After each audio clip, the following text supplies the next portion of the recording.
Yes, good morning student, I think you are fine. तो आज हम पढ़ेंगे use of relative pronounce.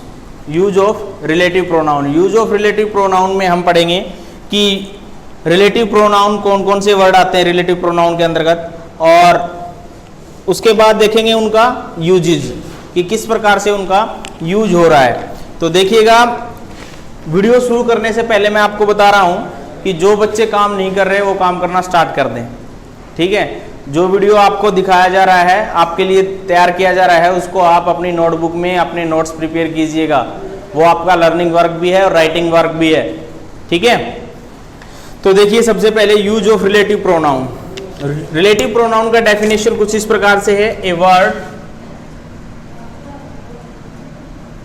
Word used eight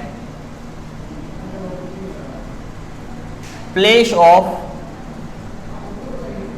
noun, a word used at place of noun that makes a relation of the noun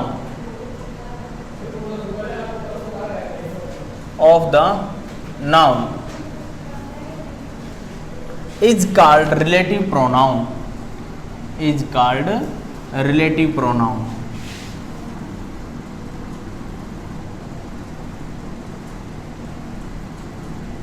देखिएगा ध्यान से।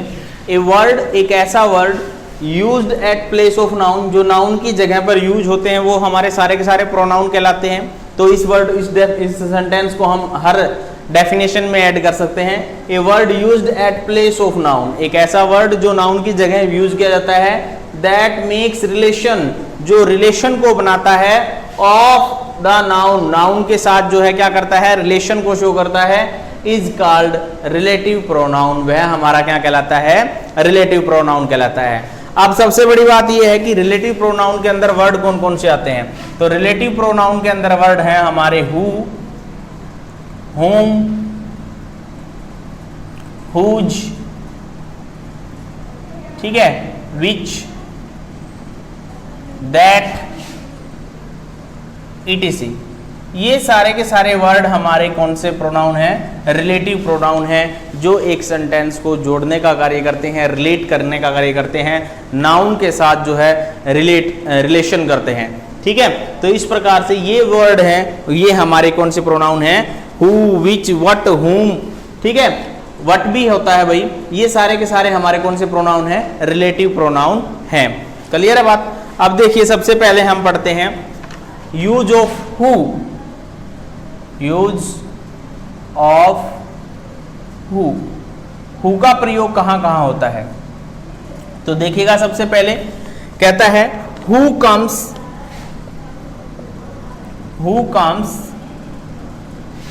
As relative pronoun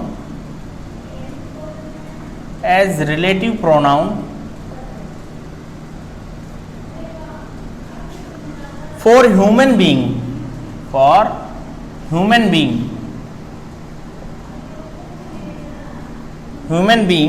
that is the subject of the sentence, that is the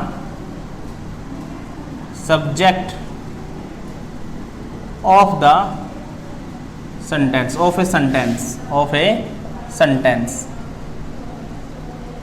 is that clear कि who जो है वो comes आता है as relative pronoun, एक रिलेटिव प्रोनाउन के लिए, फॉर ह्यूमन बीइंग क्या होता है, किसी मानव के लिए, किसी व्यक्ति के लिए हम हु का प्रयोग करते हैं। That is the subject of the sentence, जो किसी वाक्य का क्या होता है, एक सब्जेक्ट होता है, यानी कि सब्जेक्ट के रूप में हम हु को प्रयोग करेंगे, ठीक है, ह्यूमन बीइंग्स के लिए। एग्जाम्पल देखिए, समझ जाओगे आप बिल्कुल इजीली। एग्जाम्पल में कहता है राम, मैं ऐसा लिखूं, which is a dancer, Ram which is a dancer is my friend. तो ऐसा जो सेंटेंस है वो गलत है ग्रामेटिकल वे से, क्योंकि यहां पर मैंने विच लिखा है, तो विच नहीं आएगा यहां आएगा who. Ram who is a dancer is my friend, Ram who is a dancer is my friend, मेरा क्या है, मित्र है। ये इस प्रकार से क्या होगा, ग्रामेटिकल वे से करेक्ट होगा। क्यों? क्योंकि राम जो है वो एक ह्यूमन है, ठीक है, ह्यूमन बीइंग, यहाँ मेल भी हो सकता है और फीमेल भी हो सकता है, ठीक है। तो इस प्रकार से यहाँ पर विच नहीं आएगा, यहाँ क्या आएगा, हु आएगा। तो आपको याद रखना है, जब किसी सेंटेंस में कोई व्यक्ति है, कोई ह्यूमन बीइंग है और उसको रिलेट करने के लिए हमें एक प्रोनाउन की यूज की जरूरत पड़ती है, तो हम हु यूज करेंगे। Is that clear? ठीक है, तो इस प्रकार से यहां हु यूज होगा। नेक्स्ट देखिए, हुम को किस प्रकार से प्रयोग करते हैं, हुम। तो कहता है whom come as, whom comes as relative pronoun, pronoun for human being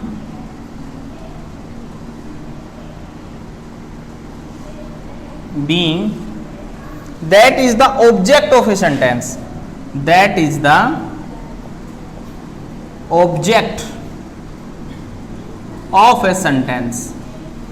अगर एक सेंटेंस में ऑब्जेक्ट के रूप में यूज हो रहा है तो हम क्या यूज करेंगे, whom यूज करेंगे। whom come as relative pronoun for human being, human being के लिए ऑब्जेक्ट के रूप में क्या प्रयोग होगा, whom प्रयोग होगा। एग्जाम्पल देखिए, जैसे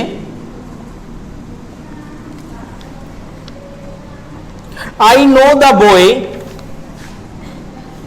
I know the boy, I know the boy about who, अगर मैं यहां हु करूं, who you are talking, you are talking, तो ये जो सेंटेंस है वो ग्रामेटिकल वे से क्या है, रोंग है, क्योंकि यहां हु नहीं, यहां क्या आएगा, हुम आएगा, ठीक है, यहां हुम आएगा। देखिए, I know the boy about whom you are talking, मैं उस लड़के के बारे में जानता हूं जिसके बारे में तुम बातें कर रहे हो, ठीक है। तो यहां आएगा हुम, ये ऑब्जेक्ट के रूप में यूज हो रहा है, ठीक है। तो इस प्रकार से आपको याद रखना है, सब्जेक्ट के रूप में हमारा हु और ऑब्जेक्ट के रूप में हमारा क्या यूज होगा, हुम यूज होगा, ठीक है। यहां हुम होगा तो ये करेक्ट होगा। नेक्स्ट देखिए, विच,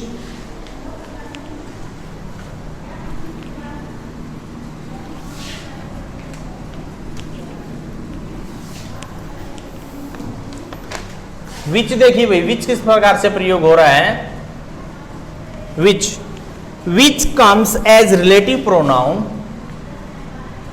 which comes as relative pronoun, relative pronoun for a neuter gender,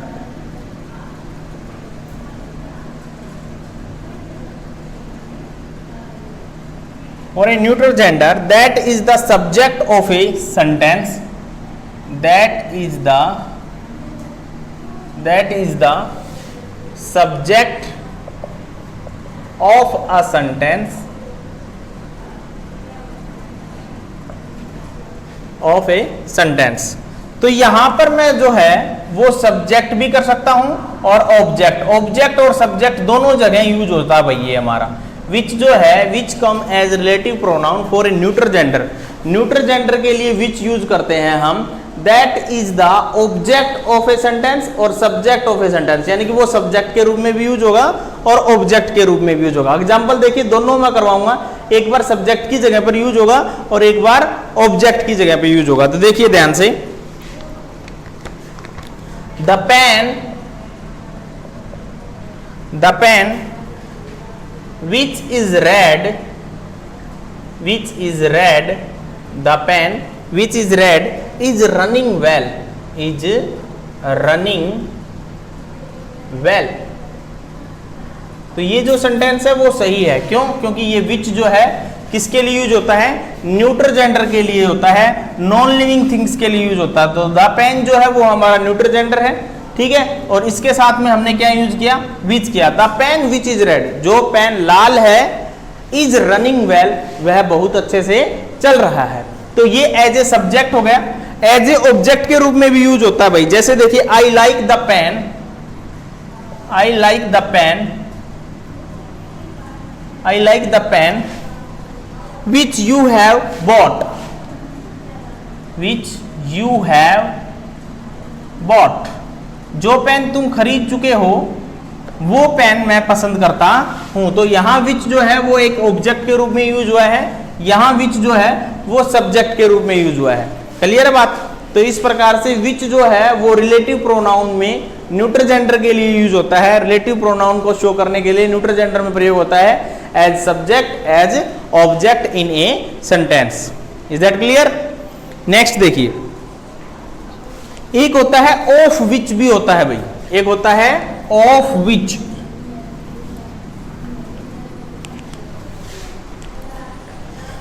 एक होता है ऑफ विच। ऑफ विच भी प्रयोग किया जाता है भाई, कैसे देखिएगा, of which comes, of which comes, of which comes as relative pronoun, as relative pronoun for the position, for the position, for the position of a neuter gender, of a neuter gender।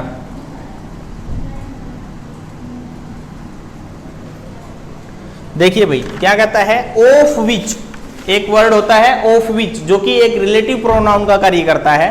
Of which comes as relative pronoun, relative pronoun की तरह use होता है for the position. Position क्या होता है, अधिकार दर्शाना किसी चीज के लिए, ठीक है ना, बल दर्शाता है।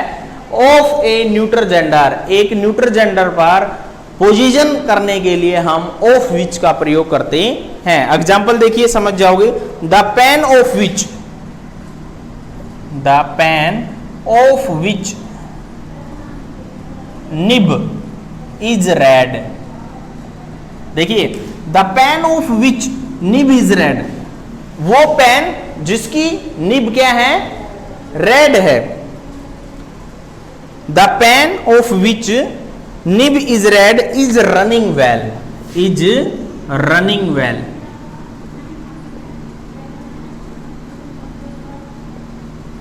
ठीक है, तो यहां पर जो है ऑफ विच जो है वो जो है पेन के ऊपर क्या कर रहा है, न्यूट्रल जेंडर के ऊपर क्या कर रहा, दर्शा रहा है, पोजीशन दर्शा रहा है, बल दर्शा रहा है, फोर्स दर्शा रहा है, अपना अधिकार दर्शा रहा है, स्वामित्व दर्शा रहा है कि भाई ये जो पेन है वो the pen of which nib is red, जिस पेन की निब रेड है, ठीक है ना, वो स्पेशल पेन है। इज रनिंग वेल, वह क्या कर है, बहुत अच्छा चल रहा है। ठीक है, तो इस प्रकार से ऑफ विच भी हमारा रिलेटिव प्रोनाउन में पोजीशन शो करने के लिए यूज किया जाता है। नेक्स्ट करते हैं हम न्यूट्रल जेंडर में दैट का प्रयोग, दैट का प्रयोग। रिलेटिव प्रोनाउन में दैट, रिलेटिव प्रोनाउन में भी दैट प्रयोग होता है, और पीछे हमने डिमोन्स्ट्रेटिव में भी पढ़ा था हमने दैट। डिमोन्स्ट्रेटिव में दिस, दैट, दिस, दोज पढ़े थे। अब पढ़ेंगे हम रिलेटिव प्रोनाउन में दैट किस प्रकार से प्रयोग किया जा रहा है। तो देखिए, that comes as relative pronoun, that comes as a relative pronoun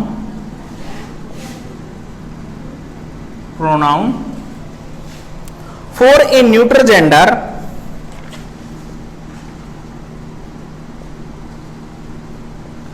for a neutral gender that is the subject of a sentence, that is the subject of a sentence। ठीक है भाई, तो देखिए जैसे the pen that is red, the pen that is red, यहां पर the pen that is red भी सही है और विच इज रेड भी सही है। The pen that is red, the pen that is red is running well, is running well. तो इस प्रकार से दैट जो है वो भी हमारा एक न्यूट्रल जेंडर में सब्जेक्ट के रूप में यूज होता है। यहां पर मैं विच करूं तो भी सही है, ठीक है, क्योंकि वो भी हमारा न्यूट्रल जेंडर को प्रेजेंट कर रहा है और दैट भी हमारा न्यूट्रल जेंडर को प्रेजेंट कर रहा है। Is that clear? ठीक है। उसके बाद देखिए, उसके बाद आता है हमारा दैट का ही प्रयोग कि दैट कैसे कैसे यूज हो रहा है। कहता है none only gets relative pronounce.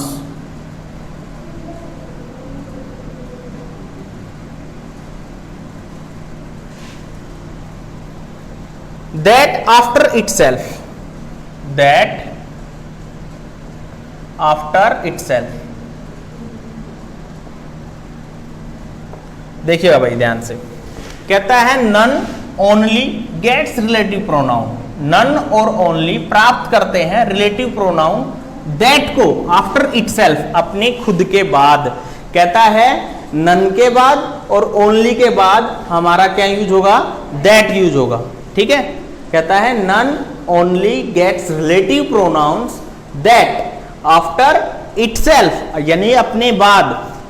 Noun और ओनली के बाद हम कौन सा प्रोनाउन यूज करेंगे?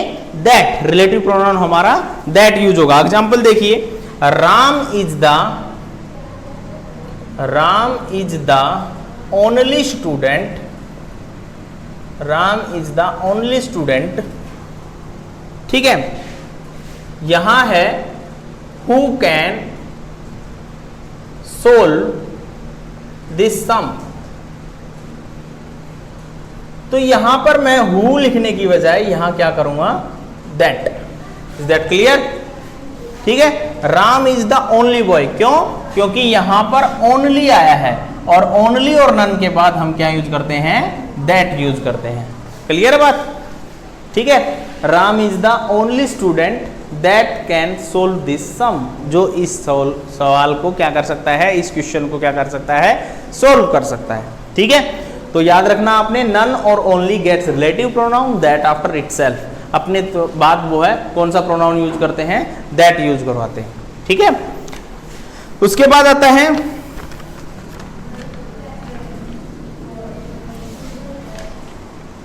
If human beings and non living things both come together. अगर एक सेंटेंस में ह्यूमन बींग्स भी आ जाए और न्यूट्रल थिंग्स भी आ जाए, तब हमें कौन सा रिलेटिव प्रोनाउन यूज करना है? देखिएगा, if human being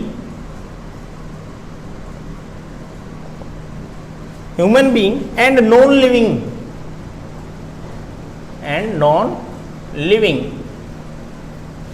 thing both come together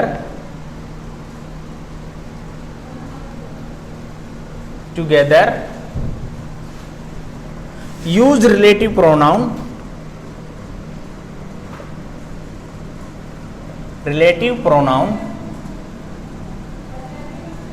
that, ठीक है, after themselves।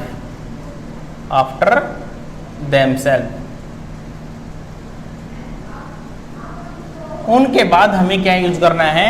कहता है इफ ह्यूमन बीइंग, अगर कोई ह्यूमन बीइंग है और नॉन लिविंग थिंग्स, यानी कि लिविंग और नॉन लिविंग दोनों चीजें अगर एक सेंटेंस में यूज हो रही हैं, एक ह्यूमन को इंडिकेशन कर रहा है और एक नॉन लिविंग थिंग्स को, ठीक है, both come together use relative pronoun that. तो हमें क्या करना है? रिलेटिव प्रोनाउन दैट का प्रयोग करना है आफ्टर देमसेल्फ, उनके बाद।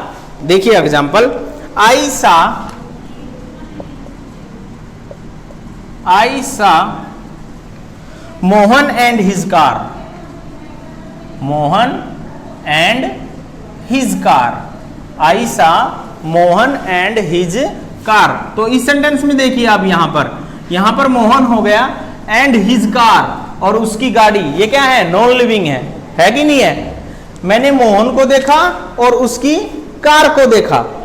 अब यहां पर जो रिलेट करने वाला नाउन प्रोनाउन आएगा वो क्या आएगा? दैट यूज होगा। देखिएगा, आई सा Mohan and his car that were staying aside the road, that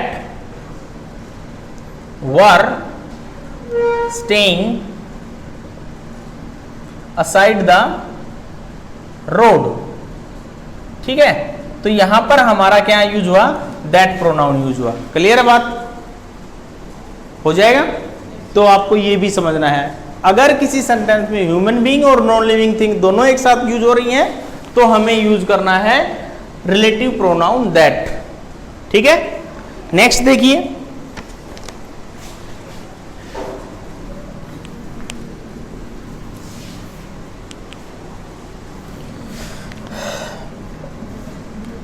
an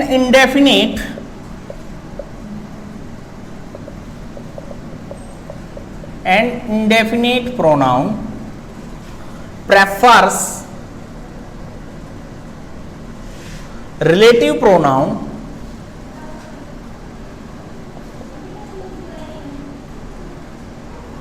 that after itself।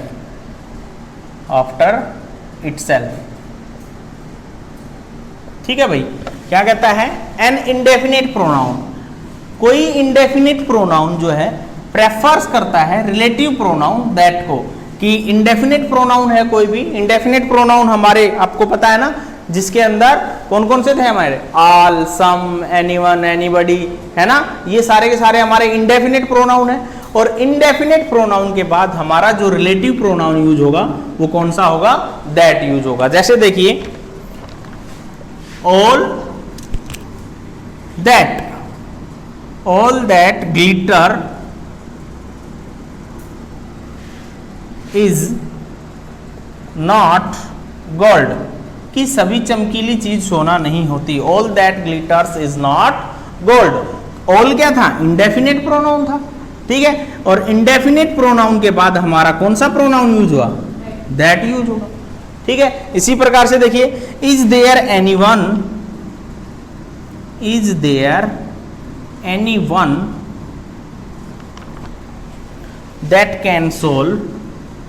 That can solve this sum. तो यहां पर देखिए, एनीवन था इंडेफिनिट प्रोनाउन, तो उसके बाद भी हमारा कौन सा प्रोनाउन हुआ, रिलेटिव प्रोनाउन दैट प्रयोग हुआ।